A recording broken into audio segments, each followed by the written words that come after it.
लोग बोलिए जय भीम। हाँ, जय संविधान। क्योंकि आज हम लोग जो हैं भीम और संविधान दोनों की वजह से हैं, नहीं तो नहीं होते।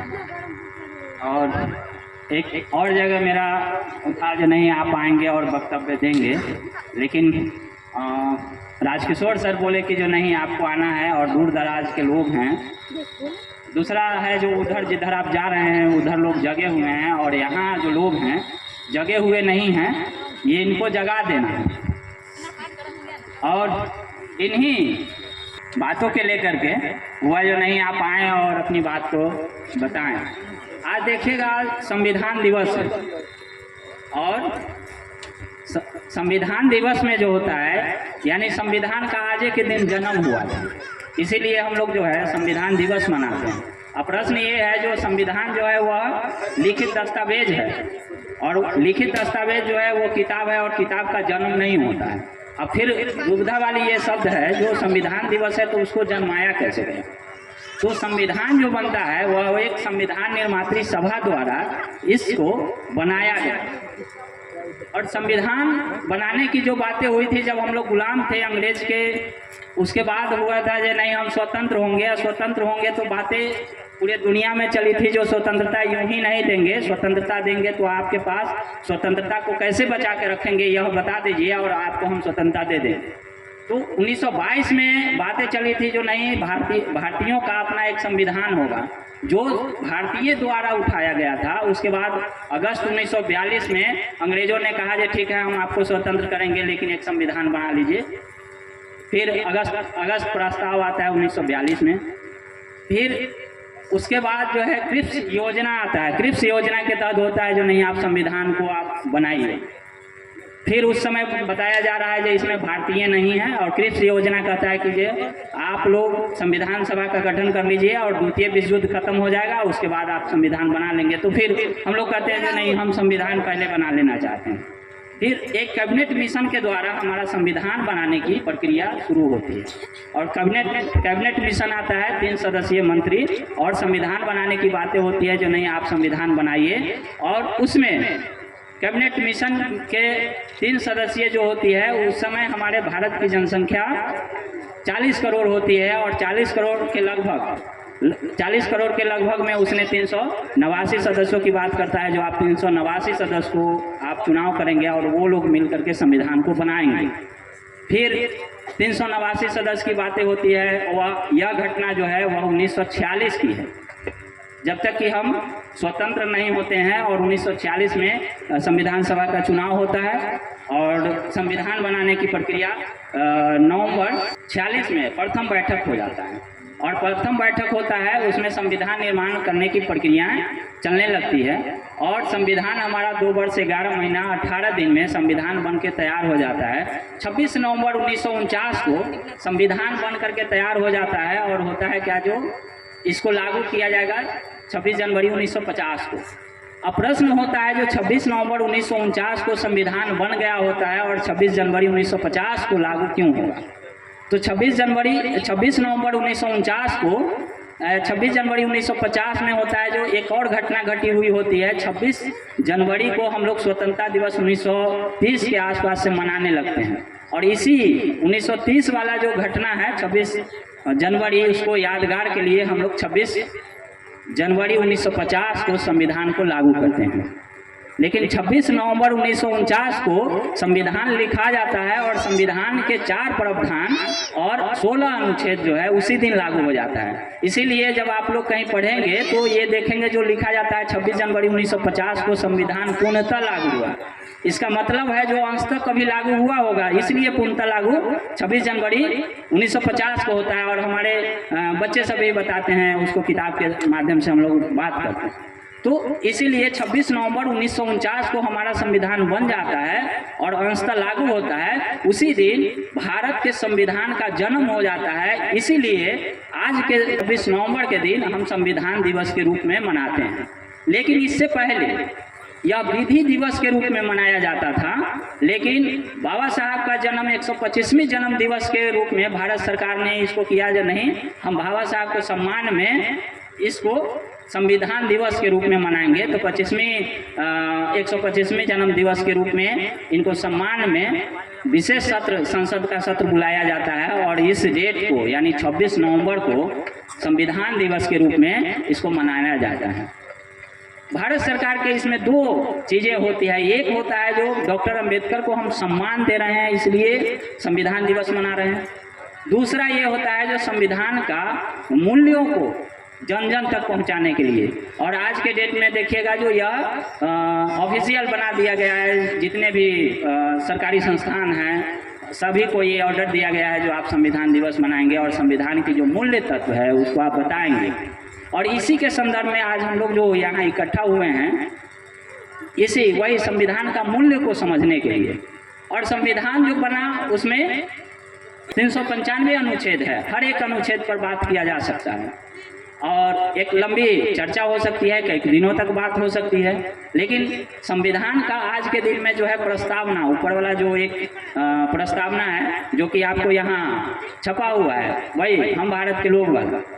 तो और मिडिल स्कूल वगैरह में हमारे बच्चे जो हैं ऐसे करके हम भारत के लोग, भारत को एक संपूर्ण प्रभुत्व संपन्न समाजवादी पंथ निरपेक्ष लोकतंत्रात्मक गणराज्य बनाने के लिए ये सारे बच्चे पढ़ते हैं। और हम लोग भी आज जब कार्यक्रम लास्ट होगा तो उस समय बोला जाएगा और इसको दोहराया जाएगा। और इसी में मूल्य तत्व जो है यही छोटा सा एक 7-8 लाइन का लाइन में संविधान का मूल उद्देश्य को लिख दिया गया और कहा गया जो जब भी मामला फंसता है संवैधानिक कोई तो इसी प्रस्तावना को पढ़ा जाता है और देखा जाता है जो हमारे संविधान निर्माताओं का क्या सोच था, क्या सोचते थे, क्या उद्देश्य को प्राप्त करना चाहते थे। तो यह जो लाइन को आप पढ़ेंगे तो देखेंगे जो यह लाइन यहाँ भी है, मौलिक अधिकार में भी है और राज्य के नीति निर्देशक तत्व में भी है, सभी जगह मिलेंगे। तो आप शुरू में देखेंगे तो उसमें है जो हम भारत के लोग बात करता है यहाँ से। तो जब प्रस्तावना में देखेंगे हम लिख करके एक कॉमा दिया गया है। इस कॉमा का हम का मतलब होता है भारत के सभी लोग की बात करता है और कहता है जो भारत के संविधान के जो स्रोत है वो भारत के लोग हैं, यानी भारत का नागरिक ही संविधान के स्रोत है और सर्वोपरि जो होता है वह भारत के लोग होगा। संविधान सभा का डिबेट जब आप देखेंगे तो उसमें पाएंगे बहुत सारे लोग थे संविधान सभा के सदस्य, वो कह रहे थे कि नहीं हमारा संविधान लिखा जा रहा था अल्लाह, गॉड या भगवान के नाम से शुरू करिए, लेकिन हमारे संविधान निर्माताओं ने कहा कि नहीं ये नहीं होगा, क्योंकि एक फॉर्म ऑफ डेमोक्रेसी पूरे दुनिया में चल रहा था और वह फॉर्म ऑफ डेमोक्रेसी का कंसेप्ट है जिसमें लोग संप्रभु होता है, राजा, भगवान, कोई आसमानी किताब या कोई मुंह से निकला हुआ व्यक्ति कोई महान नहीं होता है, उसमें लोग सामान्य जन जो होता है वो महान होता है। तो संप्रभुता जो है अब राजा के मुकुट से निकल करके आम लोगों के पास चला गया और ये फॉर्म ऑफ डेमोक्रेसी का एक तरीका था। तो यही जो है हम भारत के लोग में इसी चीज को हम देखते हैं और हमारे संविधान निर्माताओं ने कहा कि नहीं हम भारत के लोग की बात कर रहे हैं और भारत के संविधान का स्रोत जो है लोग है और संप्रभु लोग है। इसी से यहाँ से हम लोग अब अगला कड़ी में चलते हैं। दूसरा में कहता है उसमें जो संप्रभु हमारा जो देश होगा वो संप्रभु होगा।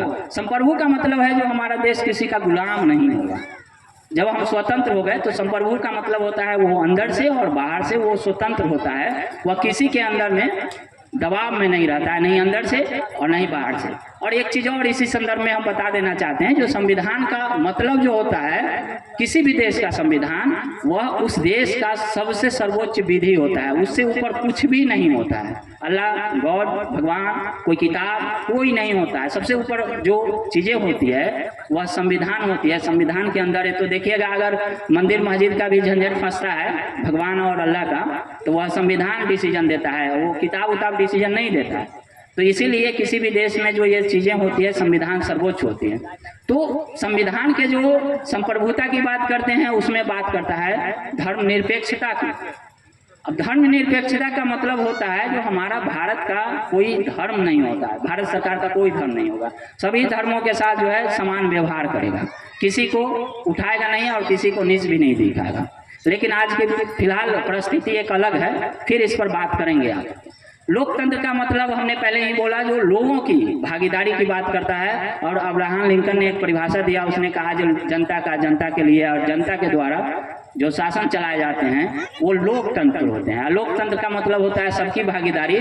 तो लोकतंत्र पर हम फिर बात करेंगे, जो कैसे हमारा लोकतंत्र का जो 4 पिलर है, जिसमें कार्यपालिका, विधानपालिका, न्यायपालिका और मीडिया, उसमें हम कहाँ हैं और भारत के लोग कहाँ हैं, तो इस पर भी बात हम आपके सामने बताएंगे। एक और है समाजवादी। समाजवादी का मतलब होता है जो उत्पादन के साधन और वितरण जो है वो समाज के हाथ में होता है, निजी हाथ में नहीं होता है। लेकिन अभी जो हम गवर्नमेंट को देखते हैं तो गवर्नमेंट जो है जितनी भी निजी प्राइवेट संस्थान है, सरकारी संस्थान, उसको प्राइवेटाइजेशन करने में लगी हुई है। इसके पीछे भी एक कारण है जो क्यों ऐसा सरकार कर रही है, किस मानसिकता की सरकार है, क्यों प्राइवेट करके और फिर बात को भगा देना चाहती है। उसमें फिर बात करता है जो हम जो नागरिक हैं, नागरिक को स्वतंत्रता देंगे। उसमें कहता है जो सामाजिक, आर्थिक और राजनीतिक न्याय की बात करता है, उसमें कहता है सामाजिक न्याय देंगे, आर्थिक न्याय देंगे और सामाजिक न्याय देंगे। फिर इन तीनों पहलू पर हम बात करेंगे, जो कैसे हमारे साथ क्या सामाजिक न्याय हो रहा है, क्या हमारे साथ राजनीतिक न्याय हो रहा है, क्या हमारे साथ आर्थिक न्याय हो रहा है कि नहीं हो रहा है, और नहीं हो रहा है तो हम क्या कर रहे हैं। दूसरी कंडीशन ये होती है जो उसमें बात किया जाता है जो स्वतंत्रता, विचार, अभिव्यक्ति, विश्वास, उपासना की स्वतंत्रता की बात करता है। यहाँ पर संविधान का प्रस्तावना लगा हुआ है, आप देखेंगे तो उसमें यही 4 स्वतंत्रता है।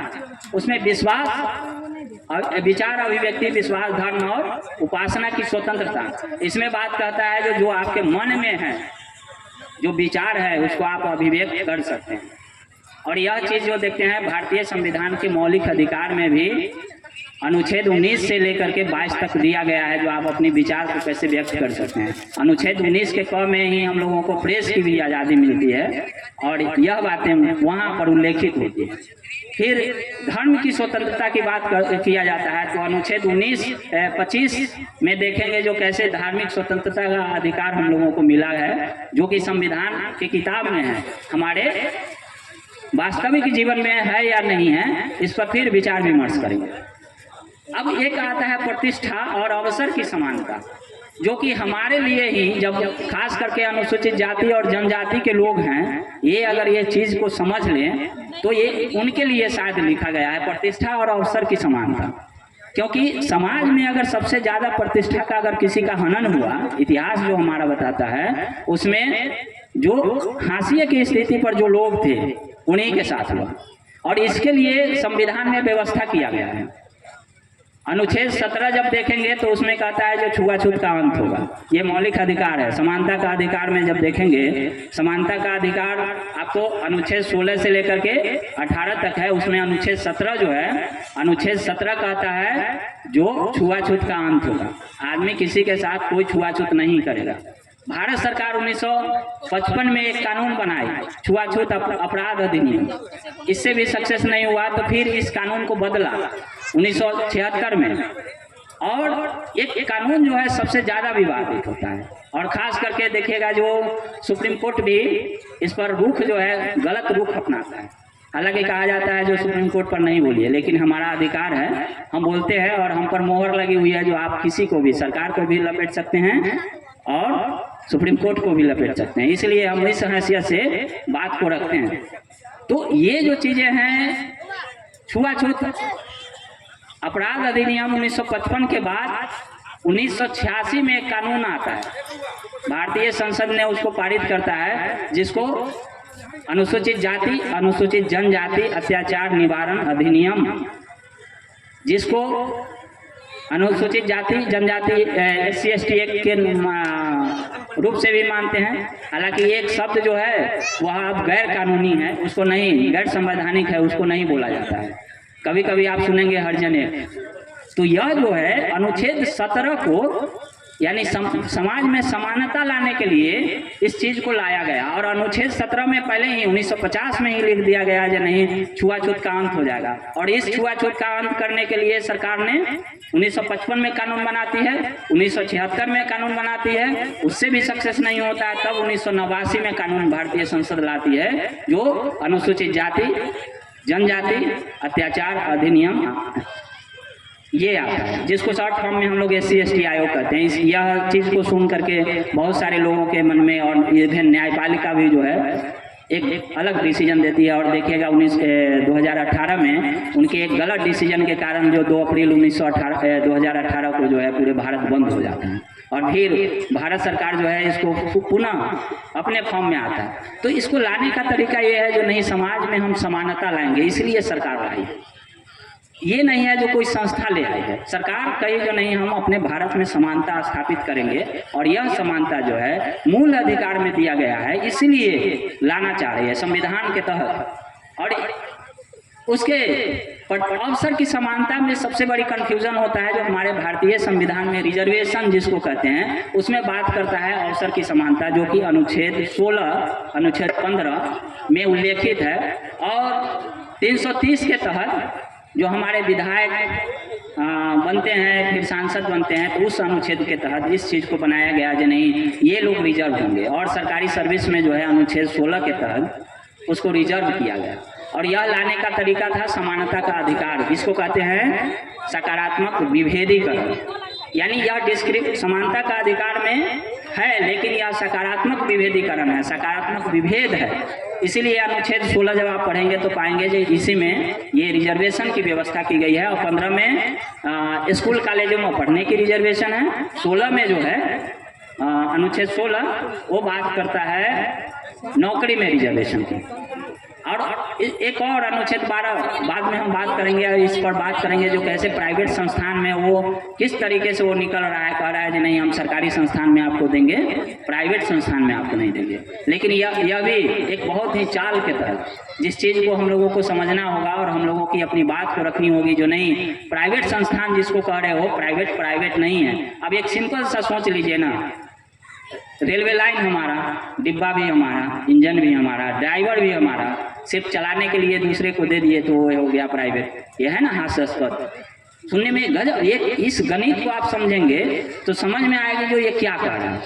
यानी रेलवे का जमीन जो है पूरा सरकारी, लाइन सरकारी, उसका इंजन बना वो भी सरकारी, डिब्बा भी सरकारी, चलाने वाला भी सरकारी, पीछे गार्ड भी सरकारी, बैठने वाले भारत के लोग। किसी को कॉन्टेक्ट में दे दिया गया तो ये हो गया प्राइवेट, कहा नहीं प्राइवेट हो गया, इसमें आपको नहीं जाने देंगे। तो इसके लिए आपको बात करनी होगी, और यह बात अगर नहीं उठाएंगे तो धीरे धीरे आपकी जो है समेट लिया जाएगा अधिकार।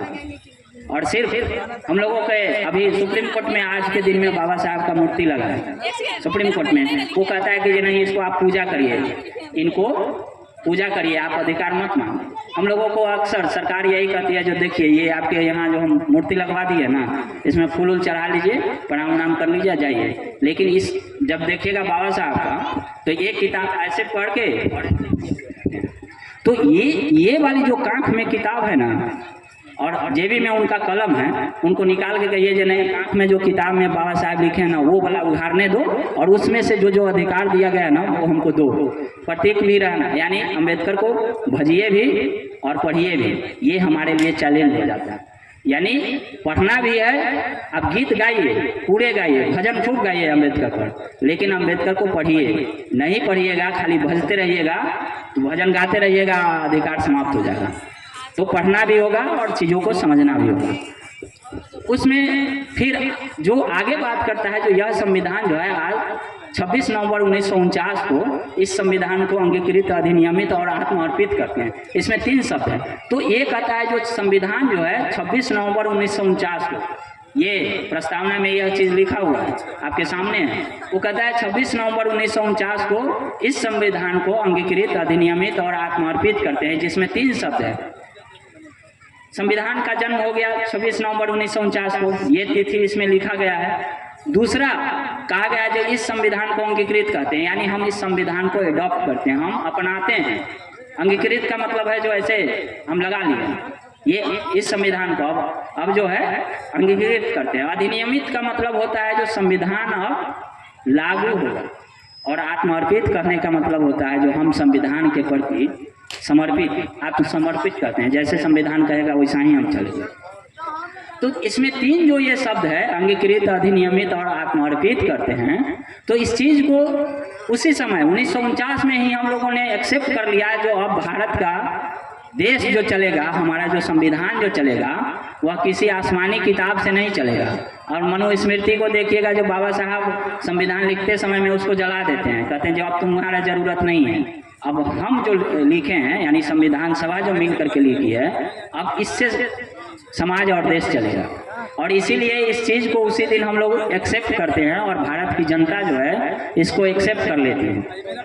और जब संविधान बन जाता है, एक सबसे ज़्यादा कन्फ्यूज़न होता है हमारे बीच में, जो संविधान निर्माता बाबा साहब, अब भारत सरकार का यह भी है जो नहीं, बाबा साहब के सम्मान में हम इस चीज़ को करते हैं, तो अब बाबा साहब पर भी कुछ बात रखनी होगी। तो बाबा साहब को संविधान निर्माता जो हैं, यह उपाधि संविधान बनाने वाली जो संस्था थी वो दी थी, कोई ये नहीं दिया था। दूसरा नंबर, जो वहाँ की जितने भी सदस्य थे, सब ने कहा कि बाबा साहब आपने बहुत बेहतर संविधान बनाया, आप संविधान निर्माता हैं। उस समय जो संविधान सभा के अध्यक्ष थे डॉक्टर राजेंद्र प्रसाद, उन्होंने कहा कि डॉक्टर अंबेडकर उस तरीके से काम किया है। तो जैसे एक पायलट जो है, कुशल पायलट, वह कुशल पायलट के रूप में उन्होंने काम किया है और संविधान को एक शिल्पकार की तरह इसको बनाया है। और यह चीज़ जो है डॉक्टर राजेंद्र प्रसाद, डॉक्टर अंबेडकर के लिए कहते हैं। उसके बाद संविधान निर्माता की उपाधि जो है उसी समय संविधान सभा के सदस्य जो हैं वही लोग देते हैं, बाकी कोई नहीं देते हैं। इसीलिए कन्फ्यूजन नहीं पालना है कहीं से, जो हाँ बाबा साहब का संविधान निर्माता कौन कहा, कहाँ कहा, नहीं, संविधान सभा के सदस्य उसी समय का। और आधुनिक मनु के रूप में भी कहे जाते हैं, ये आधुनिक मनु है। फिर एक सदस्य ने कहा कि संविधान बाबा साहब जो हैं वो संविधान के मदर और फादर दोनों हैं, ये संविधान सभा है। अब फिर लौटते हैं हम मूल तथ्य पर, जो संविधान में लिखा गया है, डेमोक्रेसी की बात की गई है। और डेमोक्रेसी में हम देखते हैं जो 4 पिलर की बात हमने की, जो 4 पिलर है डेमोक्रेसी का, जिसमें एक है व्यवस्थापिका, कार्यपालिका, न्यायपालिका और मीडिया। अब प्रश्न ये है, अनुसूचित जाति और जनजाति पिछड़ा वर्ग के लोग हैं, क्या हमारी उसमें प्रतिनिधित्व है? ठीक है, लोकसभा में हम लोगों के लिए रिजर्वेशन है, इसलिए हम लोग आ जाते हैं, लेकिन राज्यसभा में, बिहार में देखिएगा हम लोग 22% लोग हैं ना मिला के, SC और ST। राज्यसभा में एक भी सदस्य नहीं है। उसमें सामाजिक न्याय की भी सरकार है और सामाजिक अन्याय की भी सरकार, दोनों सदस्य, दोनों में से कोई नहीं भेजा, कहा जे नहीं वहाँ तुमको जाने की ज़रूरत नहीं है, तुम जाओगे क्या करोगे। तो इस बात को, ये बात करनी होगी और इसमें देखनी होगी, जो हमारे लोग अगर नहीं जाएंगे तो हमारी बात नहीं कहेंगे, और कौन लोग जाएंगे, क्या वो बात कर पाएंगे, अब उसमें भी चुनना है। और एक और चीज़ है, जो रिजर्वेशन के माध्यम से बहुत सारे नेता चले जाते हैं लेकिन हमारी बात नहीं करते हैं। क्यों नहीं करते हैं? क्योंकि हमारा समाज जिंदा नहीं है। जिसका समाज जिंदा नहीं होता है उसकी आवाज़ कोई नहीं उठाती है, कोई बात ही नहीं करता है, क्योंकि ये पॉलिटिकल प्रोसेस है जिसमें समाज जो है मांगता है, जो नहीं हमको फलाना चीज़ चाहिए लाओ, तब वो आवाज़ जाती है सिस्टम में, और तब सिस्टम इनपुट के रूप में, इनपुट होता है आउटपुट होता है। ये सिस्टम ऐसे ही काम करता है, पूरे दुनिया का सिस्टम का काम करने का तरीका यही है। अब प्रश्न है, जो हमारे समाज से अगर मांग होगी तब उधर से मिलेगा, नहीं मांग होगी नहीं। और यही कारण है जो वो लोग नहीं बोलते हैं। ये बहुत सारे सदस्य जो हैं, एक मंत्री जी थे, बातचीत हो रही थी, होते होते हमने बोला जो आप लोग पढ़ते नहीं हैं इसलिए नहीं बोलते हैं, और पढ़ने वाले लोगों को आप लोग एक्सेप्ट भी नहीं करते हैं। एक व्यक्ति हैं, राष्ट्रीय अध्यक्ष हैं, उनका नाम नहीं बताएंगे हम, और अपने बिहार के हैं। उन्होंने कहा कि ये नहीं, हम हनुमान जी हैं, आपके सेवक हैं। हम उनको ट्वीट किए, कहें जो सर हम लोग आप लोग के साथ हैं, आप हनुमान जी मत बनिए, सेवक मत बनिए, बराबरी की बात करिए ना, हम लोग संख्या में भी ठीक हैं, बात भी करते हैं। उन्होंने हमको ब्लॉक ही कर दिया, कहा नहीं तुम्हारी बात नहीं सुनना है। उसी समय हमको महसूस हुआ जो पढ़ने लिखने वाले लोग और बात करने वाले लोग जो हैं इनको पसंद नहीं है, वो भक्ति करेंगे और कुछ प्रसाद पा करके सो जाएंगे। अब देखेंगे जो हमारे यहाँ जो चीफ सेक्रेटरी वगैरह बनता है, अब उसमें हमारे लोग कहाँ हैं? एक सिंपल सा उदाहरण हम आपके सामने रखते हैं। हमारे बिहार के एजुकेशन का चीफ सेक्रेटरी जो होते हैं दीपक कुमार होते हैं, उस समय हमारे प्रोफेसरों की बहाली में वो बैकलॉग सीट को लाते हैं। बैकलॉग में होता है यह, जो पीछे के नियुक्ति में जो हमारे संख्या नहीं पूर्ति है, किसी कारणवश नहीं उपस्थित होते हैं या नॉट फाउंड सुटेबल कर दिया जाता है, इसके माध्यम से जो बचे हुए सीट बाद की बहाली में जोड़ दिया जाता है, और 3 बहाली के बाद चौथा बहाली में वह सामान्य सीट हो जाता है। ये जो अभी बहाली हो रही है वह तीसरा बहाली है। दीपक कुमार ने उसको जोड़ दिया, के पाठक बन जाते हैं उसमें। अब देखिए कैसे खेल चलता है। अब होता है मामला चला जाता है हाई कोर्ट। हाई कोर्ट जो है चीज़ों को बदल देती है, कहते हैं जो नहीं 50% से ज़्यादा रिजर्वेशन नहीं होगा। लेकिन उनको जज साहब भी जो हैं माथे में उनको जो है धागा है, वो धागा से लिखते हैं जजमेंट, कलम से लिखते तब तो नहीं वैसा करते हैं, क्योंकि उनको देखना चाहिए था जो आखिर ऐसा क्यों हुआ जो 50% से अधिक है। तो बैकलॉग शायद वो नहीं जानते होंगे, और जानते होंगे तो बात को नहीं जानना चाहते होंगे।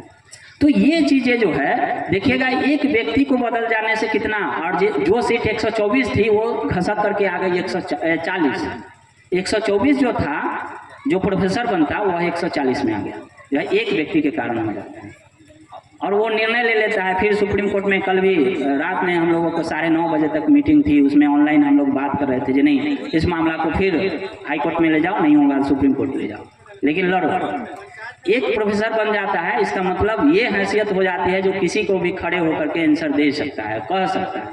हम आपको पहले ही बोले हैं जो हम सुप्रीम कोर्ट को भी बोल सकते हैं, क्योंकि यह हमारा राइट है ना। हम सरकार को भी घेर सकते हैं। बाकी ये लोग डीएम साहब भी हैं, सरकार पर क्यों नहीं बोलेंगे, क्योंकि उनका भी ऊपर जो है डंडा रहता है जो नहीं तुम हमारे विरोध बोलोगे, हमारे ही नहीं करते, हम उनके नहीं हैं, हम एक अलग होते हैं। फिर देखते हैं उस डेमोक्रेसी में हमारा चीफ सेक्रेटरी नहीं है।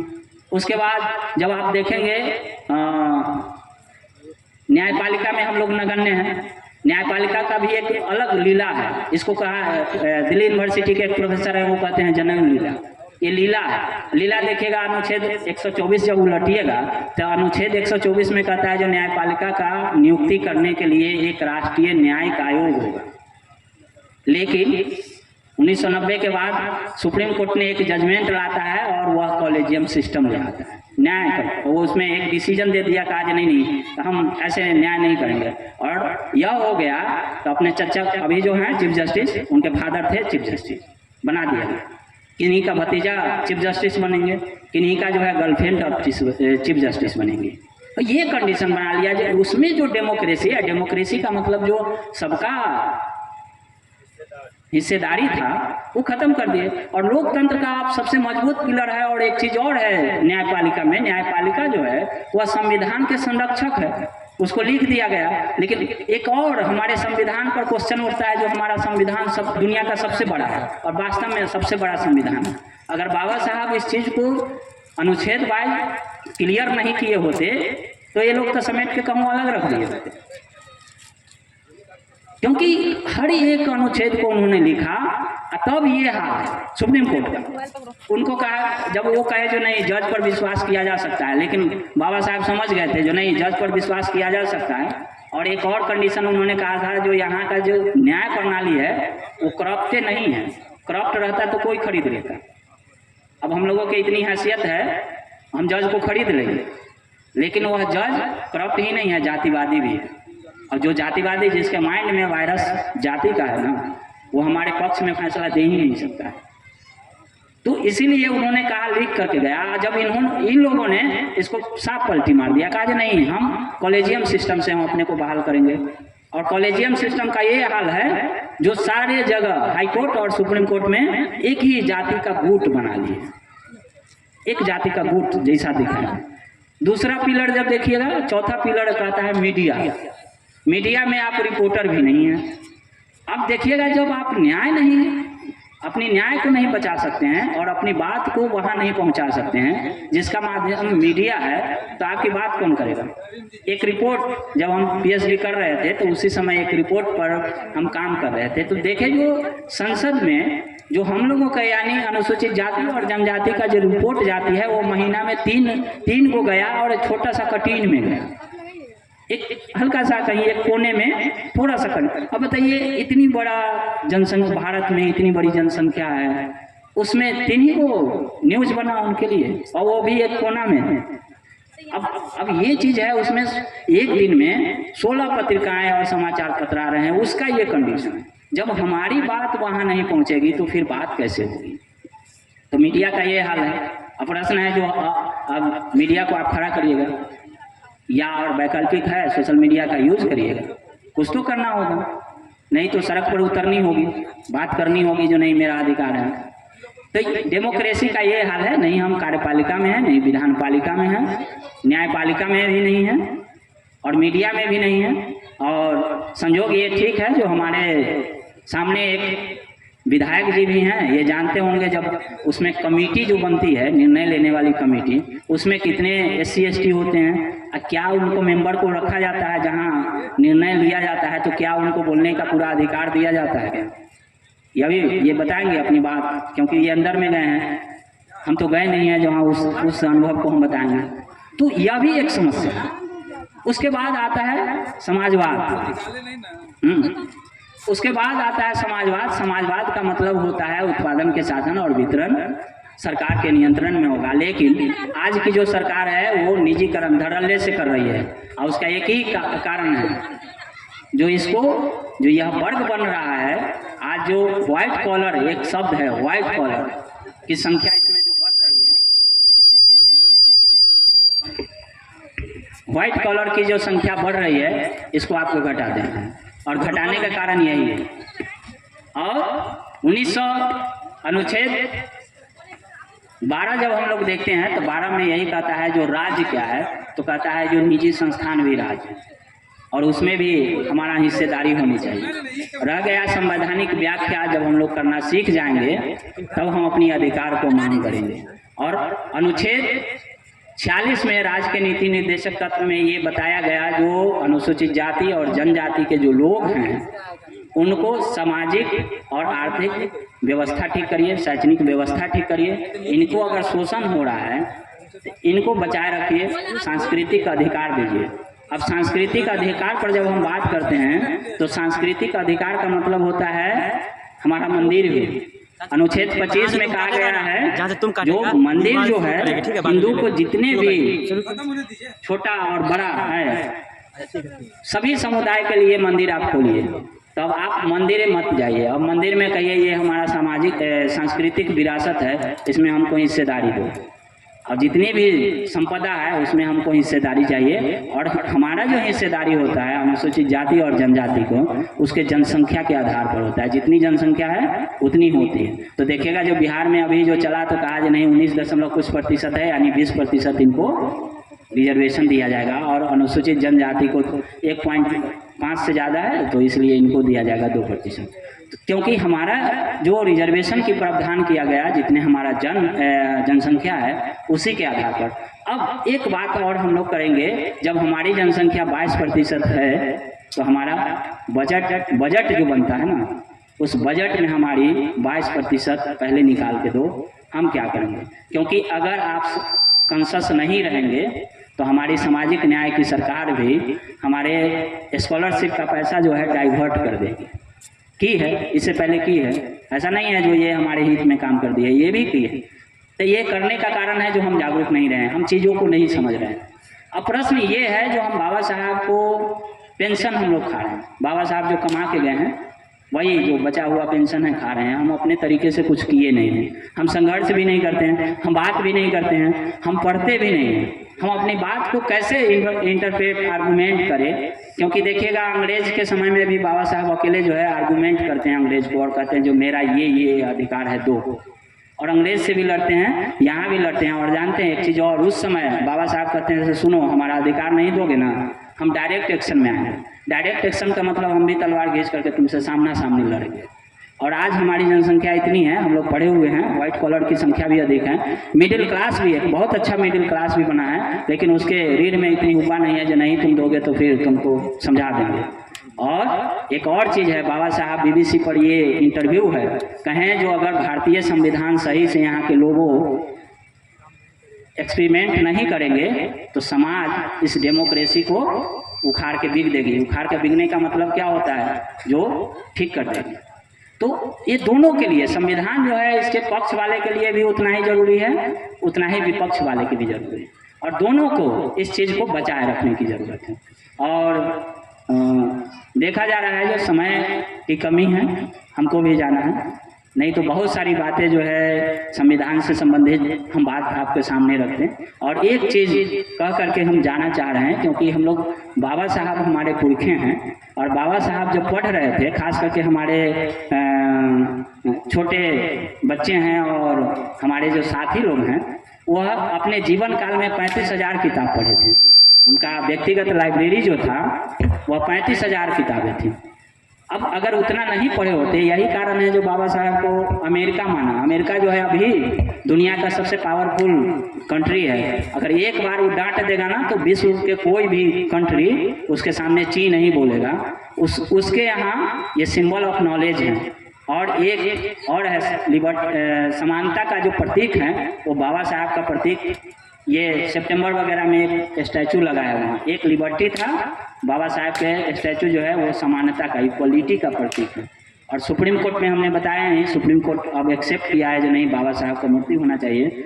और उनके जब हम उनको अपना पुरखे मानते हैं, तो जब वो अपनी बात को उतनी दमदार तरीके से रखते थे, तो हमारे सामने यह एक बहुत बड़ी चुनौती है जो हम कैसे रखते हैं, हम अपनी बात को कैसे करते हैं, क्या हम पढ़ते हैं, हम अपनी बात को रख पाते हैं, क्या हमारे पास कितनी किताब है, जिस संविधान में हमारा सारा अधिकार लिखा गया है, क्या उसमें हमारा हम कभी पढ़े हैं, क्या हमारे घर में है।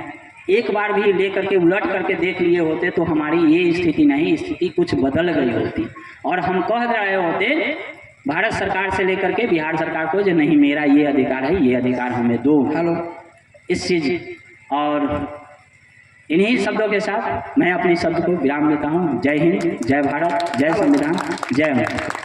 डॉक्टर साहब के लिए जोरदार ताली। डॉक्टर प्रोफेसर रंजीत जी हैं, ये काफी दूर से चल कर के आए हुए हैं।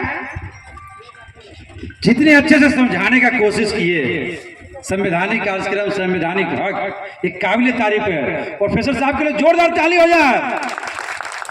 जय भीम, जय संविधान। जय भीम, जय संविधान। माला पहनाकर और पंचशील गले में डालकर डॉक्टर साहब का, प्रोफेसर साहब का स्वागत किया जाए। जोरदार ताली हो जाए। फोटो ले लिए, वीडियो बना। बहुत बहुत धन्यवाद सर, आप आए और लोगों को जागरूक किए। शुक्रिया, बैठे। हेलो।